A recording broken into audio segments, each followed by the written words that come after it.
Hello, happy 2020. Welcome to this first weekly reading of 2020. My name is Ona Christie. This is my channel, Art of Awakening, and the focus of this channel is to jumpstart your divine genius to build the life, to create the life that you desire in alignment with divine order. Okay, so a couple words about just kind of the message for this week, and then we'll get into a reading. I'm going to be using 3 decks, 2 spirit animal decks, and a new one that I was just given over the holidays. So what's coming in really is all about discernment. And if you watched my annual reading, January really it did focus a lot on kind of discerning and finding your tribe, trying to figure out, well, where's going to be the safe people to work with, right? And safe, but the ones that are really going to resonate with you. If you finding the people whose energies you're really going to mesh and create some beautiful things.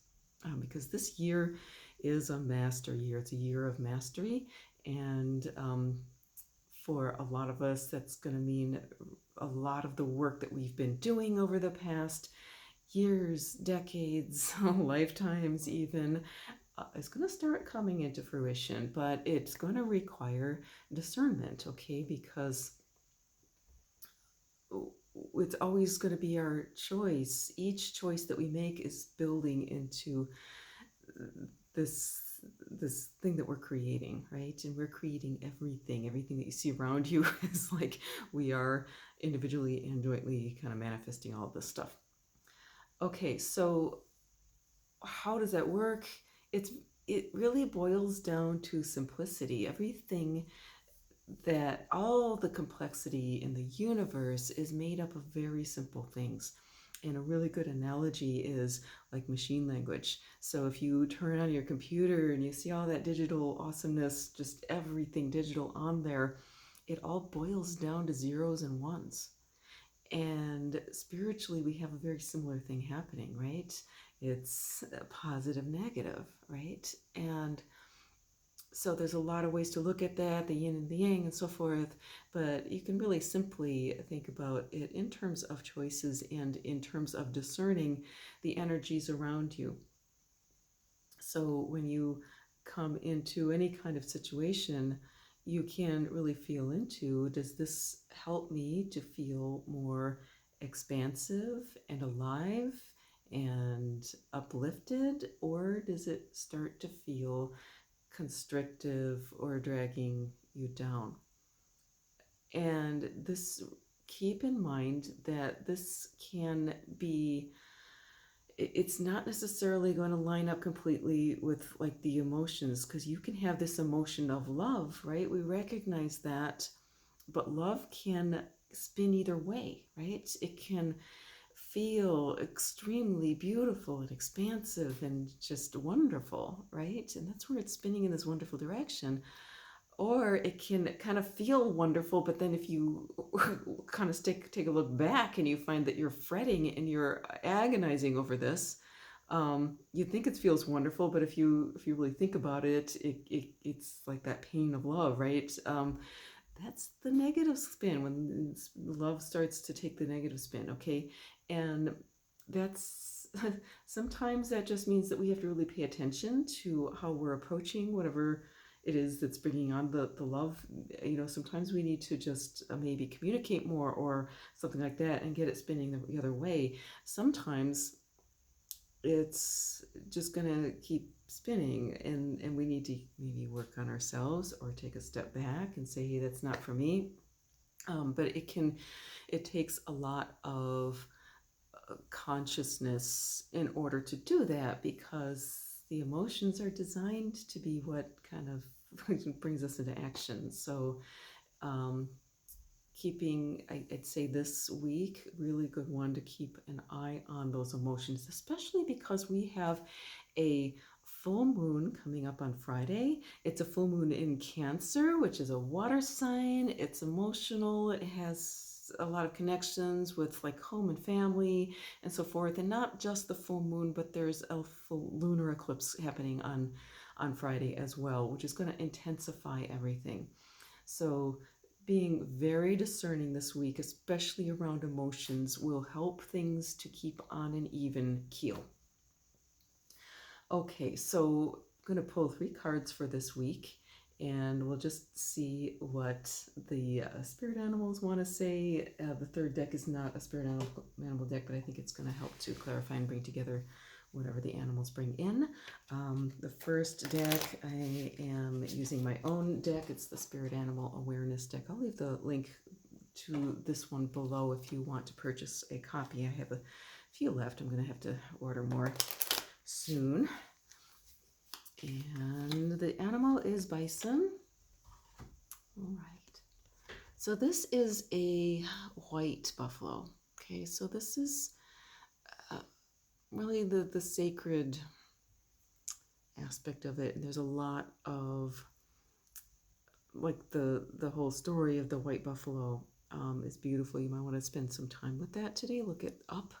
But I'm just looking at the word service to humanity is coming forward. Service to all of life. How can you put yourself in service? Okay, the buffalo, the bison gives with all it has, right? It's the one that feeds the people. It really gives of itself. So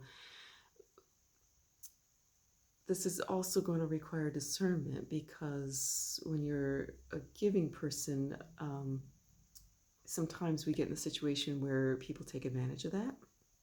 But I mean, look at the bison. They know how to stand their ground, and they know how to protect what needs to be protected. You know, they'll put their young in the middle, right?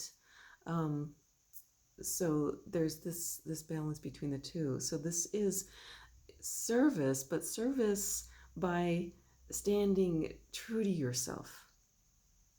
Okay, and this is where this little discernment between is it negative or is it positive is going to really stand you in good stead, because that's how you determine your truth. Is like, is this bringing me up? Is it feeling expansive for me, or is it really draining my energy? Anything that drains your energy, you can really kind of take a step back and see what you can do to balance that out. But standing in that truth and then saying, well, what can I do to be of service? How can I use these gifts of mine? How can I use my spiritual superpowers, or my my skills, my talents, my abilities, my resources? How can I leverage those, invest those, donate those, offer those? And so being of service doesn't mean that you have to give everything away. It can be offering a service and putting a fair price on that. Fair does not need to mean low. Okay, fair means that you're offering lots of value. Okay, so that it's worth it to people to pay you if this is a business transaction, in order to in exchange for your service. So it's always an energy exchange, whether it's money or anything else. We always want an exchange that's fair and a win-win for everybody. So think in terms of win-win and being of service, being in service in a win-win way, so that it's not just you winning or not just the other person winning, right? We want it to be beautifully balanced, and that's your sacred path. Okay, that's the bison. Okay, so next deck is the Animal Messages deck. This is from Susie Green. This one kind of reappeared in my life recently, so I'm kind of looking forward to seeing what comes out of this deck today for this week, first week of January. And by the way, while I'm shuffling here, if you haven't subscribed yet, and you're finding that you're enjoying this message, do consider subscribing. Hit that bell and you'll get notified of new messages. I do a weekly message and sometimes additional ones midweek as well. And as always, I really, really appreciate your comments, your likes, and those of you who have ordered sessions from me or artwork, much, much gratitude. It helps me to keep this channel going and keeps food on the table, so thank you so much for that. A tiger is the next one for this week. moving into moving into that full moon lunar eclipse, and he's a fierce one. So be on the lookout for kind of fierce energies happening, and do your best to stay in balance and stay on your sacred path, okay? Because we can work with tiger energy. And it can be a positive thing. It does not have to be a negative, but this could manifest in different ways depending on your situation. You may have to deal with a tiger and dealing with him in a way I'm kind of feeling it's pretty hard to face a tiger head on, right? But if you keep an eye on his moods and react accordingly and don't necessarily like do things to fire him up. Tiger's a lot of fire energy, so fighting fire with fire is not always a winning proposition, right? So think, what can we do to keep those flames burning gently so that they're warm rather than all consuming. And this could be fires within you. It could be emotions, anger. It could even be passion. It could be love, passion sometimes, right? Keeping that under, in a reasonable kind of way that's not going to create, I think it's just like we're calling for moderation this week. We're calling for moderation. We're calling for keeping a kind of conscious of what you're doing. We're calling for just staying in balance, staying kind of being that stillness, right? And being the voice of reason and staying in your truth and just staying that calm path.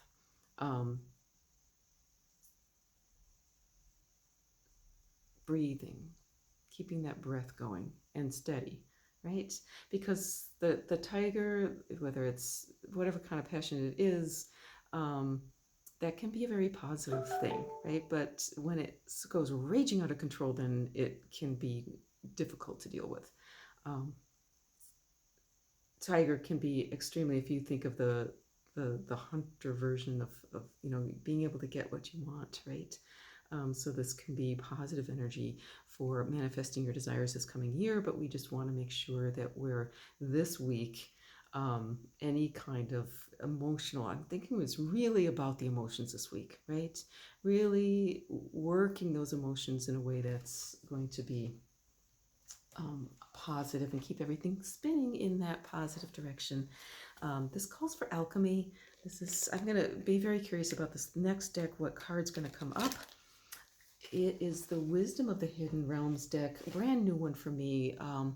Was just gifted this, and it is another Colette Baron Mead deck. I've been using her animal deck a lot lately, and I'm finding it really an interesting deck to work with. So, and since it's a new one, I'm working a lot out of the guidebook, so we'll see. This is the Eagle King. Big picture, angelic help. I'm going to go ahead and read what this is. This is 12, which is a very beautiful number. It's lots of things multiply to make 12. So there's this sort of sense of balance in 12 and the sense of many in one. And so this is again, being of service, right? Being an individual, but also coming together with others, right? Which I'm seeing again in January, a sense of unity. So the big picture, angelic help, the Eagle King, is a sign that your highest destiny is within reach. You're on the right path now, even if you can't see where you're going. The Eagle King soars high above the mountains and valleys of life. It is able to see the big picture when you seem to be lost in a bit of a fog.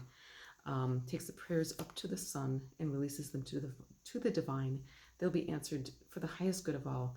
It's a fortunate omen when the Eagle King decides to be your ally. So we're really looking at keeping an eye on that big picture, keeping open to the divine and just really releasing it. This is the full moon again, is releasing of things. Release it to the divine.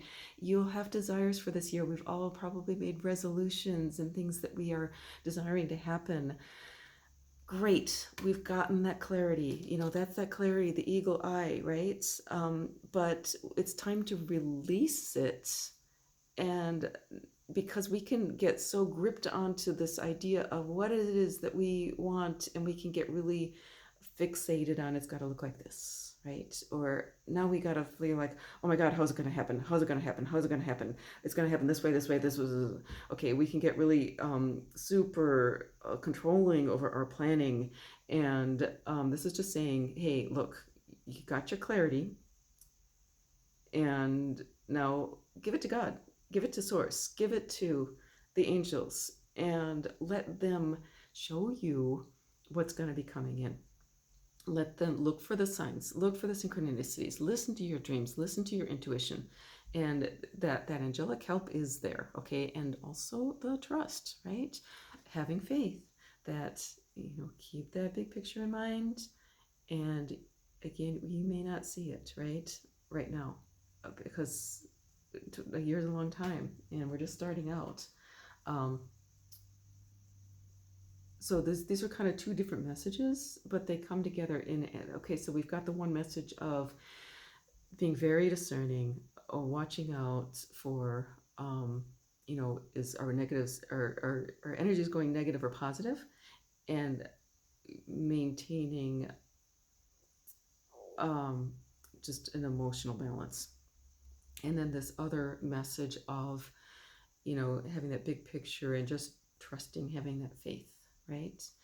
And they can come together in that when we stay in our truth and, maintain that balanced emotional state and just keep listening and looking for the signs, then that's how we actually manifest, right? The emotions are really important for manifesting. So the more we can be monitoring what's happening with those emotions, feeling, is this expansive or is this contracting and draining? And really starting to steer ourselves towards the more expansive feelings, the people that help us to feel that way, that we mutually help each other to feel that way. Or the situations or the work or whatever it is that's steering into that direction, that's going to be what really ultimately, step by step, brings us to those monumental goals that we have for the year. All right, so thank you so much for joining me. It definitely is a pleasure to have you along. I love you all, and have a wonderful week. We'll see you again next week. And watch for, I should be posting another video. I have another guest interview coming up soon. So watch for that, and have a lovely week.